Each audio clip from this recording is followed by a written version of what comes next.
welcome to Fergie's Gone. My name's Nathan and I'm joined, as always, by my good friend Ahmad. Hi Nathan, how are you? I've been better. I have been better. I woke up early this morning. I think it was 4:30 I woke up this morning. Checked the score and I was like, oh, okay. General apathy just washed over me. Didn't really expect anything. Obviously, Newcastle won 2-0 at Old Trafford. One of the terrible performances of the season. I then watched the extended highlights at around 10 o'clock. And that first half was about as abject as I've seen Manchester United play in the last 5 years, maybe even longer. But the disappointing part about it is that just doesn't seem to be stemming the tide. We just seem to be getting worse every single game, and I'm not entirely sure where to place the blame. The starting lineup, the starting 11, isn't going to strike fear into many teams in world football. I mean, we had a creaking midfield of Casemiro and Eriksen. Defence was like slow as hell. Martinez getting out muscled and out jumped as well. We just look abject, and I don't think we were this bad under Ten Hag. So I don't know what happens now. What happens now, mate? I have no idea. I don't think we've been in this position for a long time. I think this is the first time since the 70s maybe that we've lost 3 or 4 games on the bounce. And yeah, we lost 3 games at home in a row. And yeah, it's not going to get any easier next week and the week after.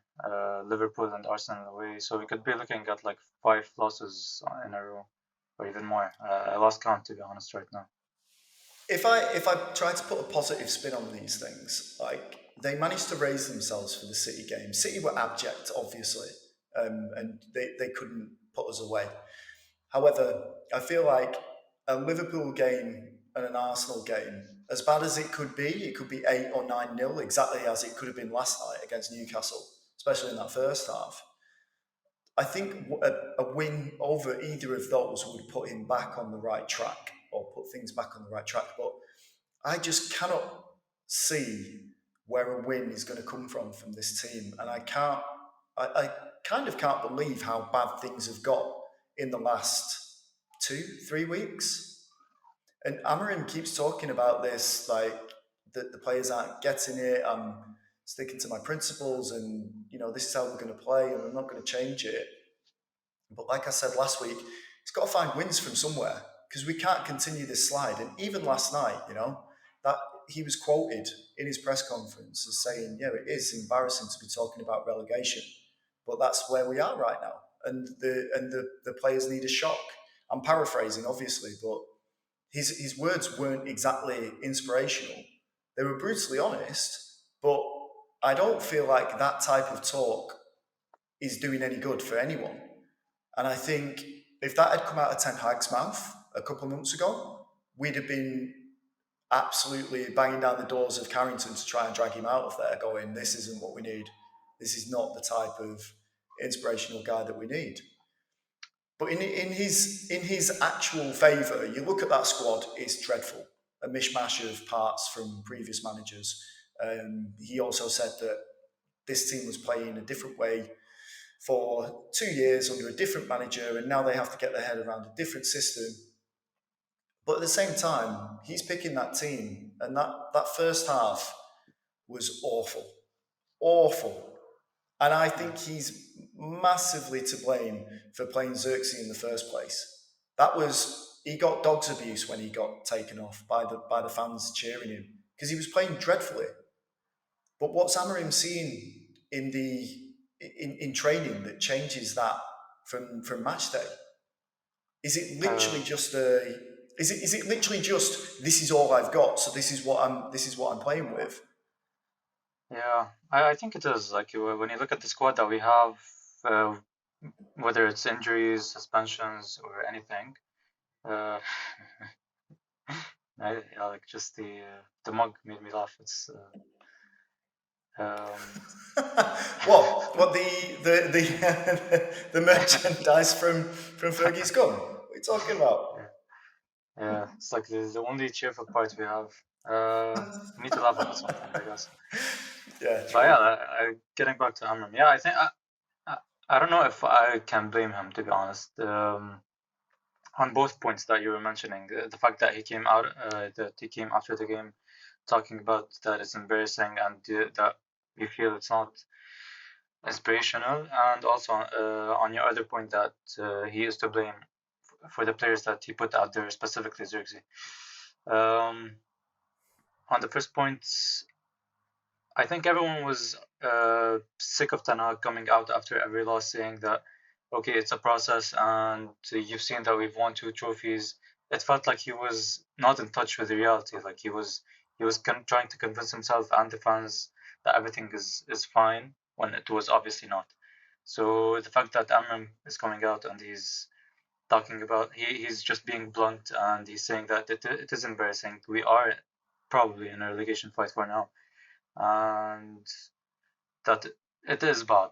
Like he's saying what we all feel. So I think that's a positive because it shows me that yeah, he sees that everything is so bad and he's not gonna just sit there. He's gonna change something.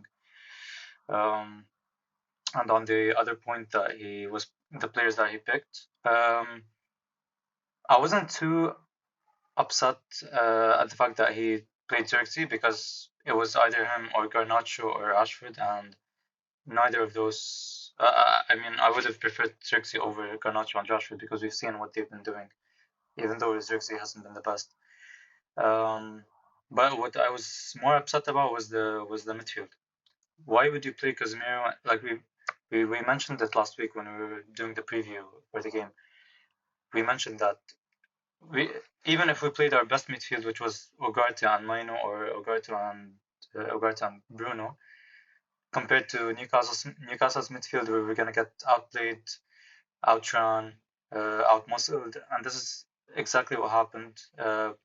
And especially if you play a 34-year-old Casemiro and Eriksen who's got no legs, then what do you expect to happen?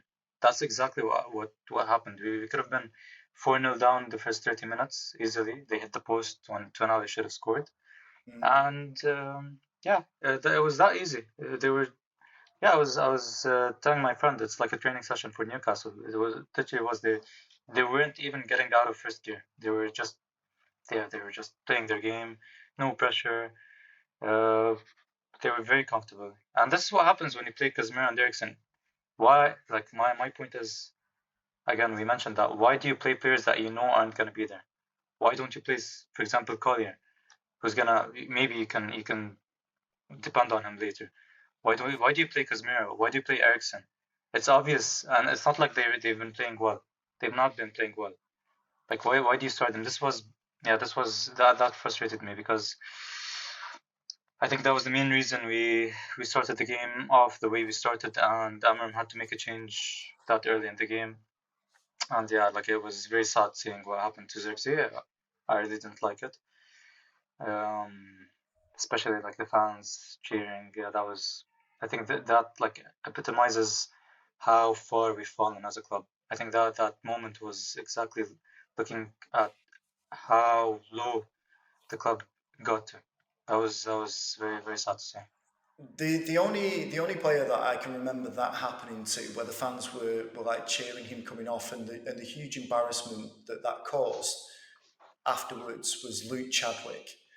Like I think it was an FA Cup tie, and he came on at half time and was taken off within about 10-15 minutes in a game that I think we went on to win in the end. But Luke Chadwick never really recovered from that because it was, such a harsh thing to happen, and the fans were cheering it, when he was taken off. So to see that happen to Xerxes, a young player that's just joined us, it's depressing. But again, like we haven't got options. We haven't got those players that should be playing ahead of him. This is the squad that we have right now. However, I do feel like if those players aren't doing what he expects them to be doing, And that's something that he keeps hammering home. You know, they're not getting my ideas. They're not quite ready for it. They need a shock and all of this. Like, you know, he's hammering them. As you say, why are you playing Casemiro? Why are you playing Eriksen? Why are you playing these players that don't really know? Why not give someone like Collier a chance to come in and develop a new idea and a new system where you're probably going to be a long-term benefit? And the only thing that I can think of is that it must be to do with putting them in the shop window. It must be. But every time you put them in the shop window, they dig out a performance like that. And I would say that the price to a Saudi club goes down by about 2 million every time. So it's not exactly doing you any favours, but it's one of those damned if you do, damned if you don't. If you do or don't play those players. And Ten Hag felt that as he was heading out the door. Like Newcastle fully deserved their win, and they could have been long gone in the first half because it was that bad. But when you start with a team like that and you start with players like that, what do you expect? What do you expect from that? I don't think he can get any better. And Amorim, I don't know. We're going to talk about him in a second. We're going to talk about a kind of like review of things, the positives and the negatives of things at the moment. But Amorim needs to arrest the slide on this, and he can't keep coming into press conferences and saying, "Oh, they're not getting my ideas," because that's on you then. If they're not getting your ideas, that's on you. He's already said he's not going to change his formation and his strategy. Okay, that's on you. But you need to pick players that are going to have a long-term future at Manchester United and are going to actually be able to do something. And Casemiro, Eriksen, these players are not going to do that for you. They're not going to.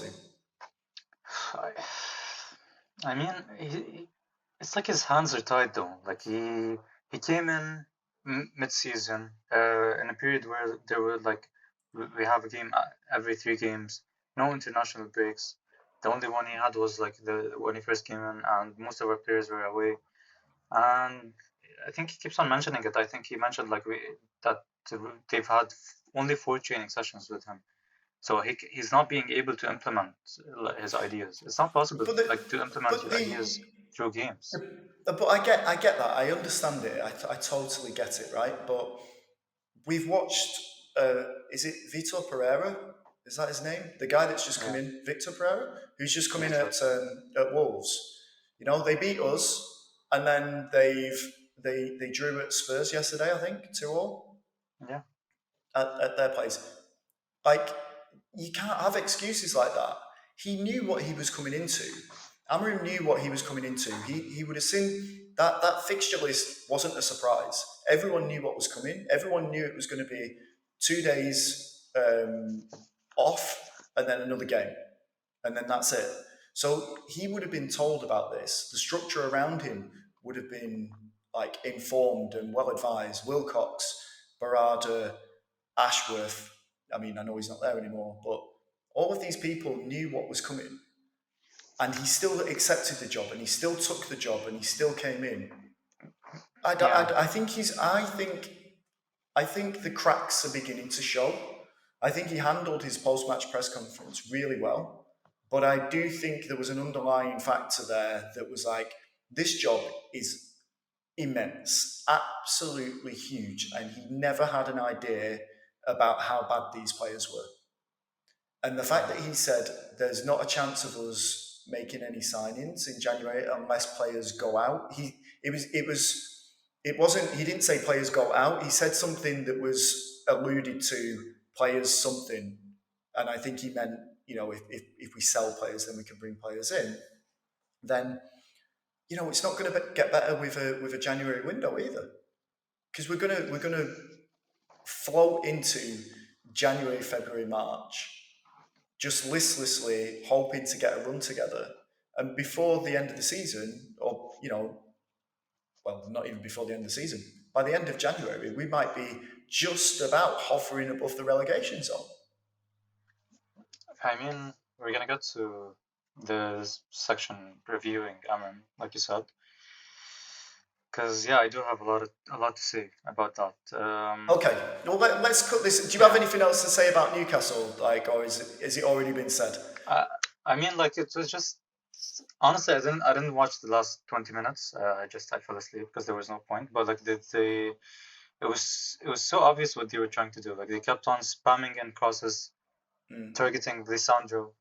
Whenever they mm. have a cross, like Joe Linton, Isaac, anyone just they go on Lisandro and they wait for the cross. That's how they scored their second goal. I think their first goal was like that as well. And even from corners, like this is the thing. Even from corner, Trippier tried to score directly from the corner Yeah, twice in a row, and he almost did. So I don't know, like a lot of our games that we've been losing, in like past few weeks, we've been losing. We could have been playing well, but like once a set piece comes and we concede, then the whole game falls off. So I don't know, like why we're not working on set pieces. I don't know if it's a thing. Even like last night, we had De Ligt, we had Maguire, so you can't say like okay, like we had small players on the pitch. Casemiro. I don't know what they're doing. Like I don't know. Is it something like mentality wise? Is it something that they just can't cope with it? It's so weird. Like every team has a blueprint to play against us, and we can't seem to stop it.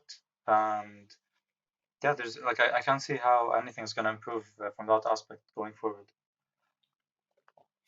well, I think you kind of touched on the point there, but Amorim's kind of said that they need a shock, but the shock that they're getting, or the shock that he's getting, is how fragile these players are. As soon as the chips are down, they lose it completely. And like you say, yeah, they are being targeted, but they're being targeted with the most industrial football ever.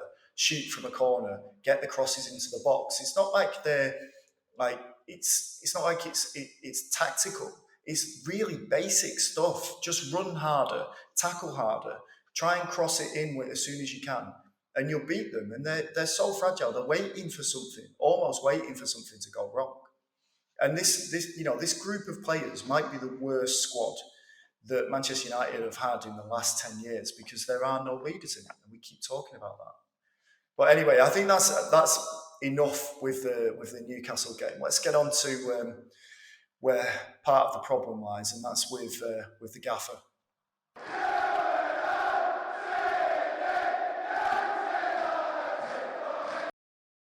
It, obviously, we're not trying to be unfair with this, but I think it's a month into the job, or just a little over a month, and it's worth kind of analysing where Amorim is with this Manchester United team, with his conduct in press conferences. Just everything about the man. I know it's difficult, and I know this is one of the hardest things for a Manchester United manager.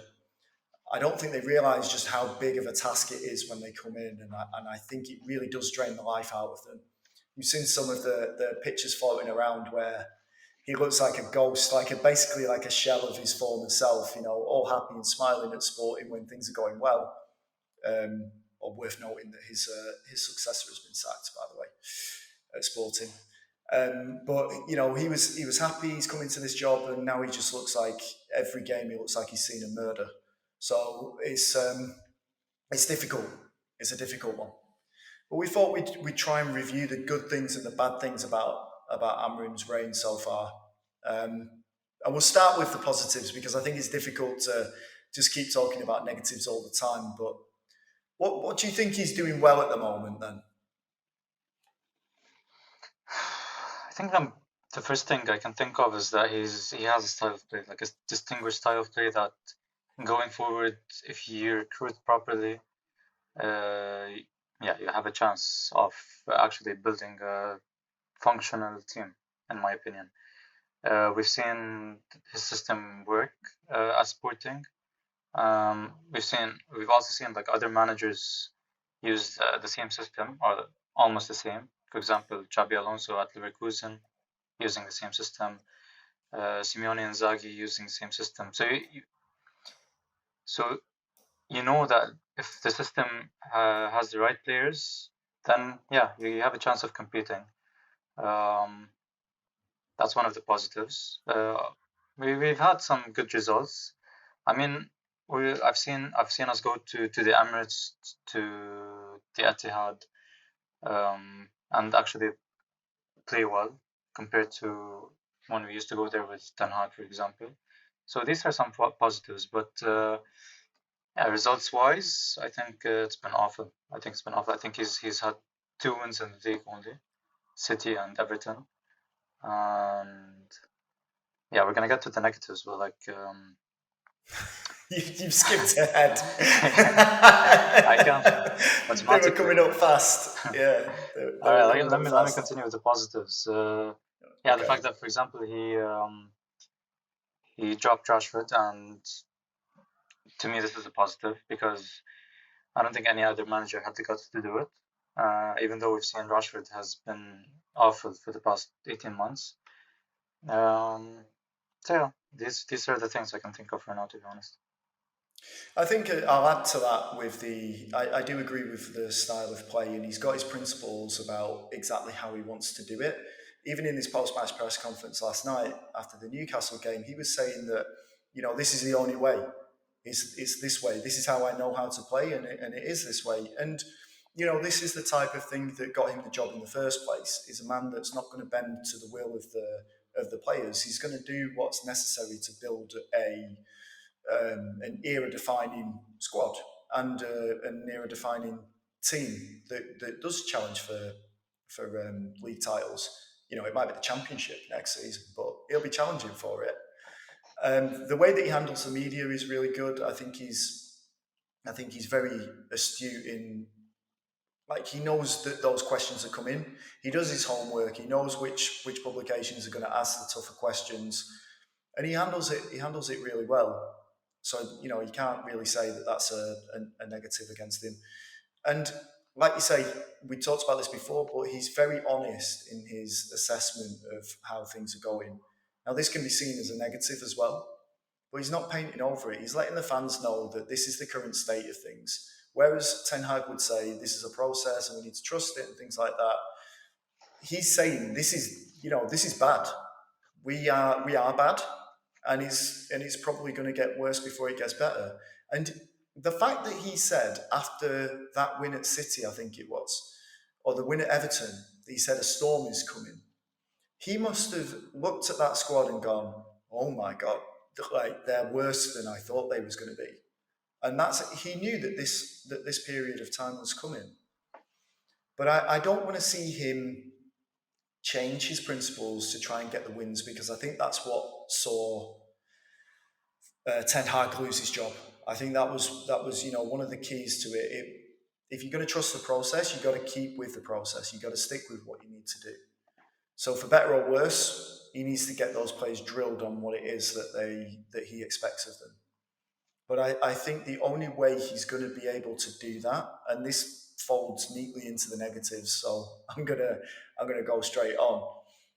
But he needs to, as we said earlier, he needs to start bringing in players from the youth team, from the under 21s, that he feels like he can build a squad around. That he feels like if they're not going to be first team players, at least give them that experience to try and prove themselves. At least give them that experience to try to stake a claim for it, because they'll be hungry for that position now. Someone coming in from the under 21s and trying out now, or the under 18s, and sliding into this team, can they really do any worse than Xerxes right now?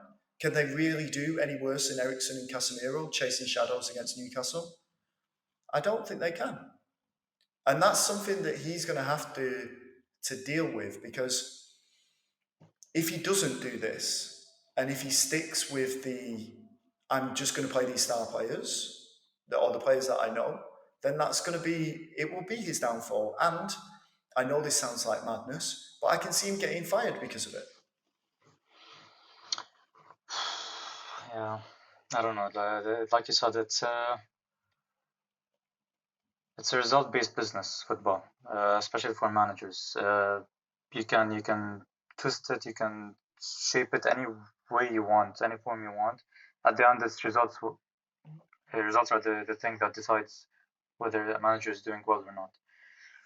I think like we said, like we were checking before the second, we were checking when his first game was, and it was almost a month ago. But because of the amount of games that we've had in that month, it feels like it's been 3-4 months. I think he's gonna need time. He's gonna need time. I wouldn't blame Amorim as much as I would blame the board. Because to be fair to Amram, he when they came to him when he was at Sporting and they told him we wanted to take over, he told them, I want to come in next summer. I don't want to come now because I need time with the players and I won't have it now. And they gave him the ultimatum: either you come now or we're gonna hire someone else. He chose to come. So I would blame the board. The board could have, for example, kept Van Nistelrooy on up until the end of the season and then brought him in, and then he wouldn't have this dark cloud over him the way he has now. Even like any good reputation that he had before he came in, I feel like it's slowly diminishing because of what's happening right now. And yeah, it's on the board. They had two international breaks where they could have sacked Ten Hag, and that was a period where we didn't have a game every 3 days. They could have taken the decision then, and he would have maybe it would have turned out different. They could have sacked Ten Hag in the summer and replaced him and brought in Amorim, and they could have turned out different. They would have recruited the players for Amorim, not for Ten Hag. So it's just a mess at board level. It's unfair. Like the thing with Amram, like or any manager, they're the one to always take the blame. They're always at the forefront of anything, and it's unfortunate. But he knows that. He knows that, and I feel he has the capability to deal with it. He has the personality to deal with it. Uh, and yeah, like he said, he said from day one that either even after the Ipswich game, he said either I change my style and just like chase results, even if it means like me changing my style. But like 1 year from now, we're gonna still have the same issues, or I can stick to it. We're gonna have tough times, but in a year you're gonna see the difference. So I think yeah, like I said, he's very honest. He's very honest with himself, which is very important. Um, and yeah, I just unfortunately I felt like maybe January might have been a month. Maybe like we can get in like 2 or 3 players, and it would probably change the course of the season because the squad desperately needs that. But yeah, they're saying that they're not going to get anyone, so I can't expect anything different from now until the end of the season. It's going to stay like this. Uh, I hope we get like an easier run of fixtures to maybe just pick up momentum and pick up results. Um, but yeah, it's gonna stay like this for a while. And like I said, again, I repeat this on every podcast. I'm going into every game this season just for the sake of watching and not expecting anything. A win is a bonus. And yeah, that's how it's gonna stay until the end of the season because logic logic states that there is no other reason for me. There's no reason for me to think otherwise. So yeah, let's see. I don't know. Like I there are many think, negatives to be honest. yeah, exactly. And I think, like, obviously we're not hounding him out and saying Amorim out is like a very, very knee-jerk reaction to things. And I saw some people mentioning it on social media last night, saying obviously that we weren't this bad under Ten Hag. And I said that myself, this team aren't suddenly unable to play football. They're unable to play his football. Now, again, this goes back to being flexible. And if you're going to be a totalitarian and say this is the only way that we're going to be playing football, I get that. I understand it. And I think sticking to your principles is very, very big in football. However, will Ineos allow that type of authority in Ruben Amorim to take them down into the relegation zone?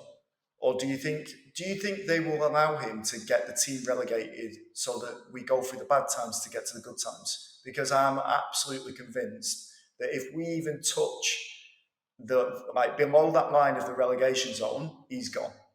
100%. Because they will not want to miss out on the Premier League money. They are desperate to keep money in. Uh, no, I don't think so. I mean, he might get the sack if we actually get relegated, but otherwise, no, I don't think they would sack him because it's obvious even to like a person who does not watch football that the issue is not the manager. It's obvious. It's the players, it's the board. The manager is the least of our worries. The manager, even especially if you get someone who had recent success. Like we're not talking about someone who had success, for example, 10 years ago, and we're hoping for him to replicate. He had success recently, so it's not possible that he suddenly becomes a bad manager. Um, so I don't think they would Okay, let sack me him, and let, let, they let would me look ask very you. stupid if they do. Yeah, exactly. But they're not they're not below doing something like they're not above doing something like that because look at the Ashworth situation, and the continued like penny pinching from the rest of the areas of Manchester United. What three things then, or what things? It doesn't have to be don't have to put a number on it. What things do you think he needs to change over the next 4 or 5 months to right the ship? Starting off, I think he should stop playing players that are not going to be there. This is number one. I think you need to inject some sort of new blood into the team. Even for example, you have Kukonki, the center back that we have. He's I think 16 or 17 years old. He's been on the bench a few times. He's been training with the first team. He's 6'5". He's left-footed. He's huge. This is a guy, and he has a lot of potential. So this is a player you can actually just try. You can probably, and he might actually be saving you millions because we're gonna have to fill in that left center back role. So you have to start integrating these players like Gonki, Collier. I don't know, bring in maybe give Chidobe some minutes. This is number one. Um, Number two is I just feel that he needs a run of fixtures that are favorable to him. He needs like it's not possible. Like I always say, football is like 90% confidence, and if your Yeah. confidence is that low as we are right now, and we have a game every 3 games, every 3 days, and we're going to Liverpool away, City away, Arsenal away, even playing Newcastle home, Forest home, like these are tough fixtures. Uh, it's very difficult. Like you need something special to pick you up from that rut, and we don't have that. Um, so yeah, like these are the few, and like he just has to show that he he's improving. Like as a team, we're improving, playing his way, and that with certain additions, we can improve next season. I think these are the main things that he can improve for now. Like something that's in his hands. Otherwise, it's on the board. In terms of the fixtures, I was just checking them out as you was talking, but so it's Liverpool obviously, which we'll come on to shortly. Then it's Arsenal in the FA Cup, which is more than likely two defeats there. Um, and then that run of fixtures that you were talking about, it comes up in from January 17th. So they're all winnable games, and they should all be games that we should be going into expecting a result. So it's Southampton at home on the 17th, followed by Brighton at home on the 19th, which, if you remember, that was one of the games that we were going to try and go and watch next season. Probably won't waste the money on going travelling back to the UK for that. Then we've got Rangers on the 24th at home, Fulham away. Who's FCSB? Is that who's Yeah, FCSB? Steaua Bucharest. Ah, right, okay. So then we've got them away in on the 31st, Palace at home, Spurs away, and Everton away, and then Ipswich at home. And that run of fixtures up until the 27th of February, how many of those do you think we should be winning? Because if he's serious, or sorry, if we're serious as like Manchester United fans, I think we win a handful of those with the current squad that we have. If we don't make improvements throughout the January window, I don't think we can win all of those games. They are winnable games, maybe 3, 4 seasons ago, but now they'll all fancy it. They'll all fancy coming to Old Trafford, and they'll all fancy bloody in the nose of Manchester United. So I don't know. How many of those do you see us winning? I I think like logically we should be winning most. I think tough ones are gonna be Fulham away, Spurs away, but the home games they're not that tough. We should be winning them, especially the Europa League games, Southampton home, Ipswich home. Yeah, these are games we should be winning, and I think we will. I know like I'm realistic. I try to be as realistic as possible. I try not to be like deluded and just just convince myself of things that are not real. But yeah, I think we should be winning even with the squad we have right now. Um, but like players need to start picking up form. Like individual players, they need to start picking up form because the way they're playing right now. Like last night watching the play, like Hoyland again. My God, like he can't control. The ball comes to him, he can't control it. He can't do anything. He makes a run when the pass doesn't come. He just lifts his hand in the air, acting all petty. Like it's just silly. It's just silly. Like this is not. You're not doing anything. And when you get a chance, like the one he did, he misses. So like, what do you want? Yeah. I mean, like this is what frustrates. Like we we need we need to change our strikers in the summer. If you want Amorim to succeed or any manager to succeed, you need to give him a proper striker. I'm not hearing any of this Hoyland is promising like stuff. I'm not hearing Xerxes he was doing well at Bologna. Cut your losses. Try to sell Xerxes in January, Hoyland in the summer. I don't care. Just get someone who can actually score, who can take chances. But like this is ridiculous because if Hoyland scores that, then we could be talking about a different result because this changes the momentum of everything. It changes the momentum of the game, the season. Like these are the moments that you need. But if you want someone who scores one out of 5, 6 chances, then you have no hope. You have no hope. You're looking at relegation. Even relegation teams have strikers that are actually clinical. You look at Liam Delap last night. He was unbelievable against Chelsea. He was doing everything. Like I'm not talking about striker that only scores. Liam Delap, he actually scores. He got an assist. He holds up play. He links up play. Like why is it so difficult for a club the size of Manchester United to get someone who's actually proven in the Premier League to lead the line? Because this is ridiculous. Like depending on strikers like this, any manager is gonna get the sack if he depends on someone like this. Any manager.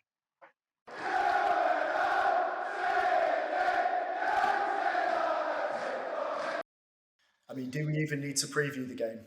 Is that a thing that we even need to do right now? Do we need to preview Liverpool when we know exactly what's going to happen? I mean, we shouldn't preview, and I think the team shouldn't show up next week. I think that would be best for everyone. It's going to be. I mean, Liverpool. There's probably never a good time to meet Liverpool, but I think like right now they're absolutely flying and they're smashing teams up. They destroyed West Ham 5-0 the other day, and they kind of look unstoppable this season, which is it grates on the fact that Arne Slot came in and has got this team winning. They look great, and I think I have a few Liverpool supporting fans that were a little bit worried about Slot coming in because Klopp was such a big character at Liverpool. They were worried about him being followed up in the same way a little bit like with Ferguson leaving. They didn't want to be in this turmoil, but Slot's come in. He's got them singing. He's got them doing exactly what he wants them to do, and hindsight's a beautiful thing, but if we'd have just let Ten Hag leave at the end of last season and brought in a replacement, it just does make me wonder what could have happened. Like how we would have started this season with a new manager in charge had we not brought in Van Nistelrooy and Rene Hacker and a load of coaches that we've already binned off.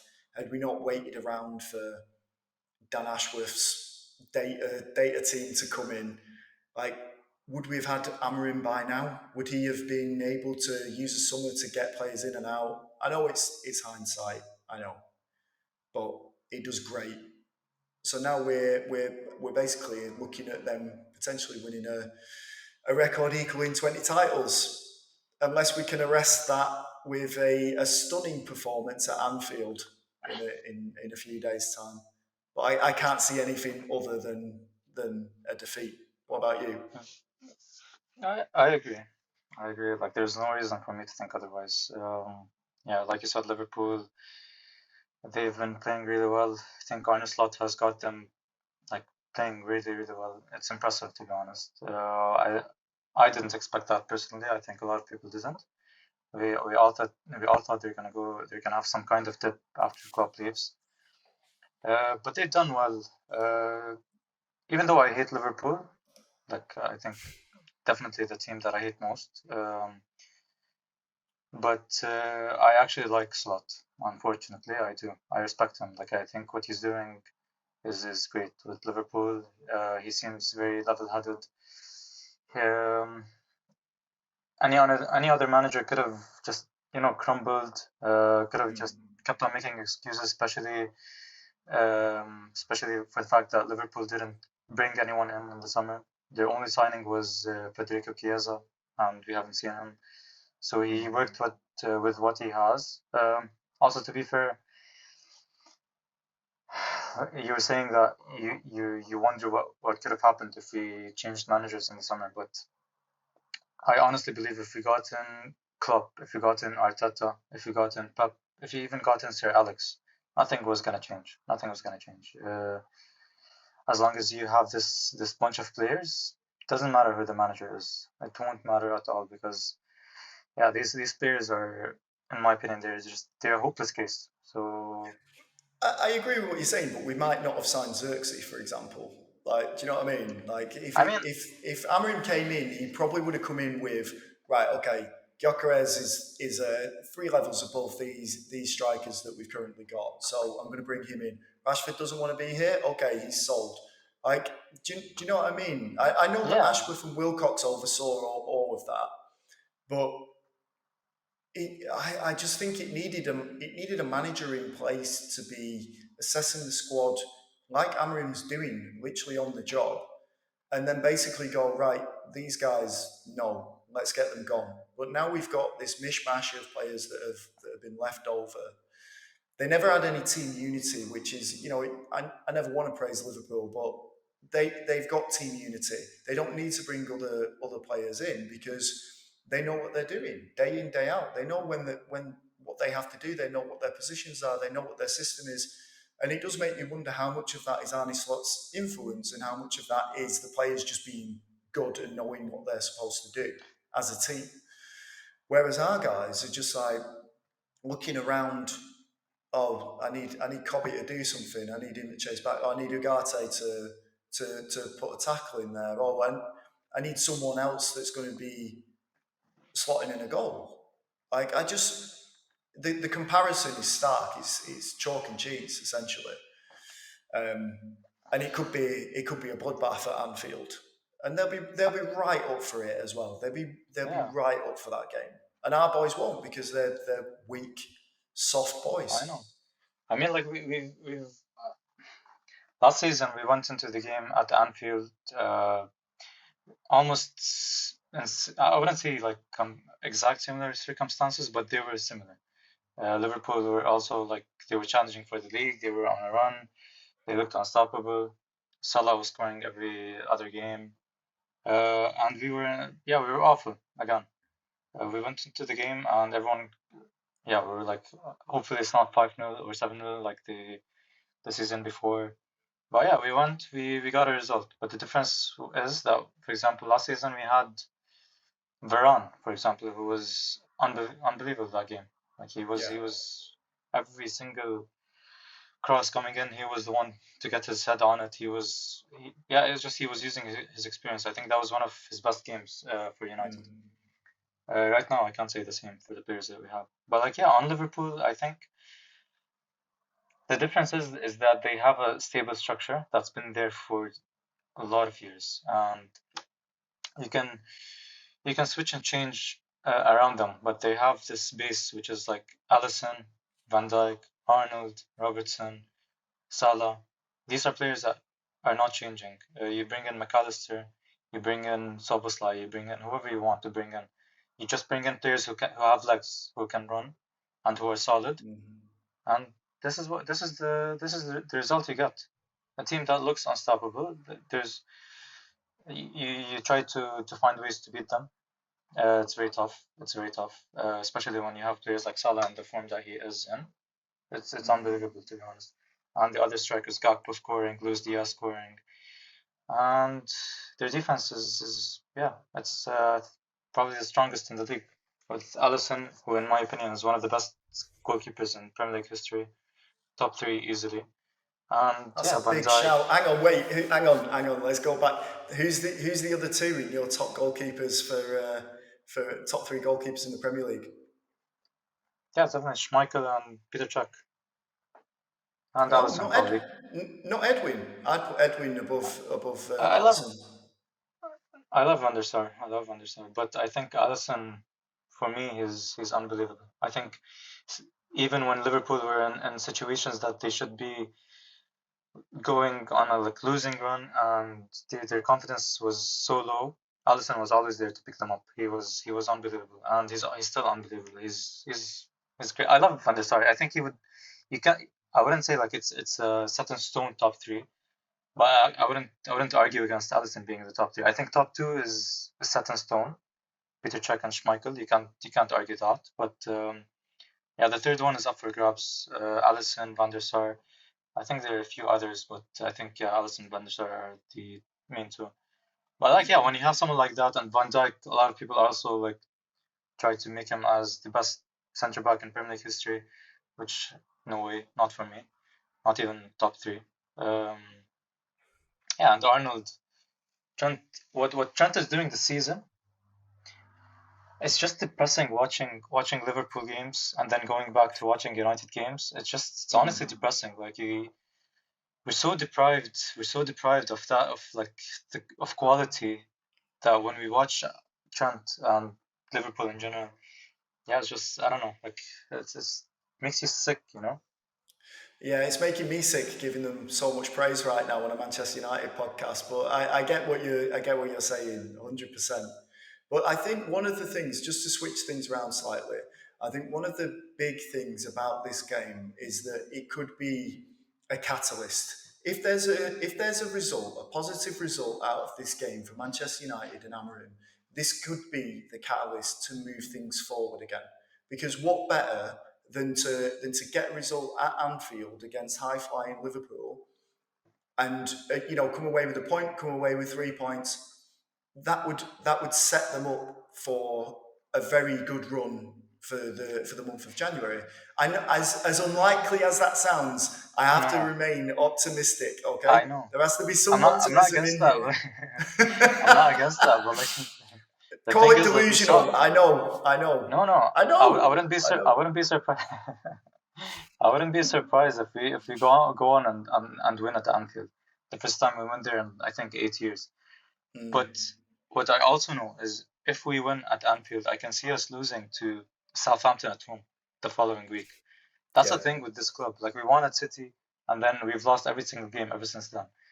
So Yeah. it's and we always mention that these players seem to always pump themselves up for these big games. But when it comes Yeah. to the games that should be routine wins, that's when they struggle. And you need to win those routine games more than those big games. Yeah.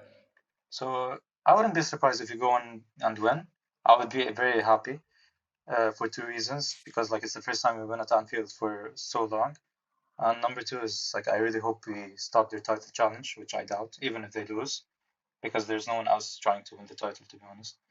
Very true. Um, but yeah, Well, like that, I that's still that's believe. the thing. Sorry, that's the thing about this season as well. Like Chelsea got beat by Ipswich the other day. Yeah, Like they're a I decent don't know. side. They're no Ipswich are no mugs. They're doing well. Chelsea were on a really good charge up until a couple of weeks ago, and then the wheels have kind of fallen off again. And everyone's like, "Oh, Maresca, is he really always cracked up to be?" But this is the thing with the Premier League this season, where if we win the next game and results go in our favour, I think we're up to 11th, which is not great, but that's just the from 14th to 11th. That's the jump that we can make, and I think from there to the top six is only like another like 3-4 points away. It's just this is one of those seasons that's just crazy. You can't really predict the results that's going on, apart from Liverpool's and Arsenal's. That's it. You can't really predict it. But if we mount a challenge like you say, we could be back up the table, and I think it could be a catalyst, or it would be a fantastic catalyst to get any sort of positive result at Anfield. With that being said, what do you think the score will be? I don't know. I'm just yeah. Realistically, it's gonna be probably 3-0 Liverpool. You haven't scored in the league ever since the City game. And Liverpool seem to be scoring every chance they got. And yeah, I don't know, 3-0, even maybe 4-0. You? I think it could be a cricket score. I think it could be 5 or 6. If I'm honest, I think I really it hope could be not. an absolutely torrid time. With that said, though, who's your FPL pick for this week?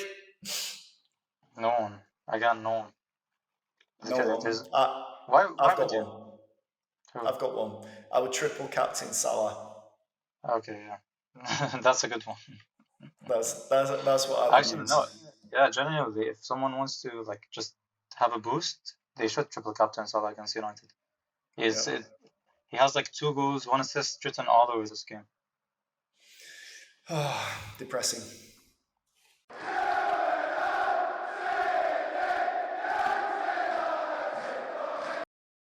Okay, then there we go. End of another podcast. Seems quite depressing, that one again. I think will continue to be so until Amorim and Manchester United do kind of right the ship, because that's all we've got right now. That's all we've got. The one thing I did want to say though, before we do finish, was the Rashford situation. What did you make of him being on the bench last night? Because again, is it shop window style stuff? If so, why didn't they play him? I don't really understand it now. It's getting a bit weird. I think it's pointless. It was pointless for him to be on the bench. The reason was that we have many injuries and suspensions, but I think Amram, he put it perfectly after the game. He said that he cares about the team, the media cares about Rashford. So yeah, I think he was actually he doesn't care what people think. He was thinking what's best for the team. And I don't think Rashford was going to do anything if he came on, so he just kept him on the bench. Fair enough.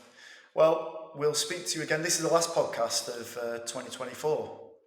The next one will be in 2025. I appreciate everyone that's been listening so far, and the ones that have been commenting and liking the stuff that we put out on YouTube. We'll speak to you again after the Liverpool game, which will hopefully be a positive result, right? Right? Praying to the football gods, please. Anything? Even the football gods have no. They can't do anything worse. Oh, God. Okay. Yeah, that is true. All right. Well, we'll speak to you again in the new year. Thanks for listening.